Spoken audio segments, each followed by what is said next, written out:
আপনি প্রথম সাকিবের প্রসঙ্গটাই বলি। আপনি জানেন যে একটা মামলা হয়েছে এবং লিগ্যাল নোটিশটা আমরা পাইনি। আসলে ওটার ব্যাপারে আমি কোনো কথা বলতে পারবো না। এখন মামলাটা একটা এফআইআর হয়েছে।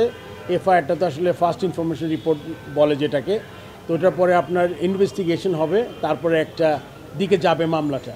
সো এই মুহূর্তে আমরা, যেহেতু আপনারা জানেন একটা টেস্ট ম্যাচ চলছে, প্রথম টেস্টটা আজকে খুব ভালো সংবাদ যে আমরা 4th ডে খুব ভালোভাবে শেষ করেছি।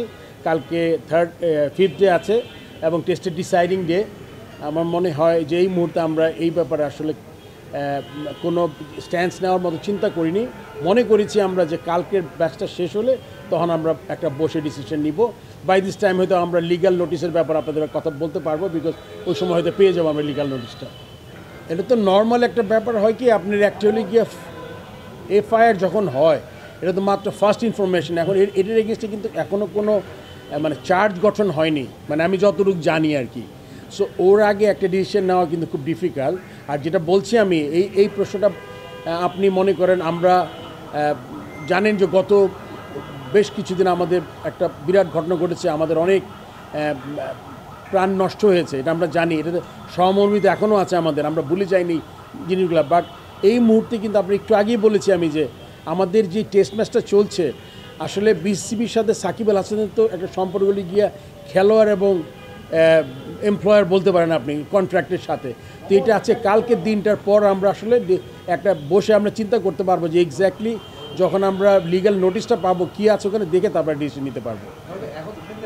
ওটা আমাদের বলিনি, আমরা বলেছি যে এফআইআরের পর একটা প্রসিজিওর আছে, এই প্রসিজিওরটা শুরু হবে।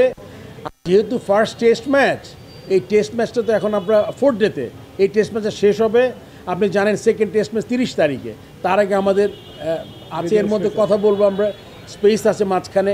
এই ব্যাপারে আমরা চিন্তা করব, আমাদের বোর্ডের ডিরেক্টরের সাথে আলাপ করবো তা কী করা যায় এই ব্যাপারে। স্ট্যান্ডিং কমিটিটা আপনি জানেন যে আমার অফিসে আজকে প্রবাবলি 2nd ডে আমরা কাজ করছি। আপনি জানেন যে আজকে আমাদের প্রায় 8-9 জন ডিরেক্টর এসেছিলেন। আমরা চাচ্ছি শুধু বোর্ড মিটিং না, বোর্ড মিটিং ছাড়াও সবাইকে নিয়ে, যাতে যে জিনিসগুলো আছে আমাদের বার্নিং ইস্যুসগুলো আছে ওগুলো নিয়ে আমরা আলোচনা করছি। এই আলোচনাটা করে আমরা খুব শীঘ্রই একটা চেষ্টা করব যে মানে অনেকগুলো তো ডিপার্টমেন্ট আছে আপনারা জানেন, তার মধ্যে থেকে ইম্পর্টেন্ট ডিপার্টমেন্টগুলো যত তাড়াতাড়ি সম্ভব ফর্ম করে দিব আমরা। তার সাথে ওয়ার্কিং কমিটির করার চিন্তা আমরা করছি। খুব শীঘ্রই এটা আপনারা দেখতে পাবেন।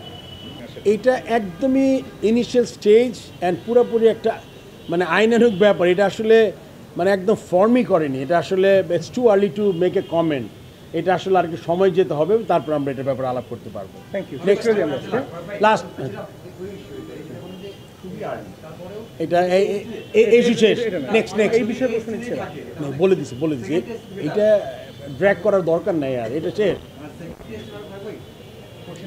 ওই যে 30 তারিখ বলেছিল সেকেন্ড টেস্ট, আমি দেরি আসতো মাঝখানে, তাহলে এখন কি বলবো আমি, বলে দিছি আমি দেখে। হ্যাঁ, নেক্সট আর কোনো লাস্ট কোয়েশ্চেন? Thank you.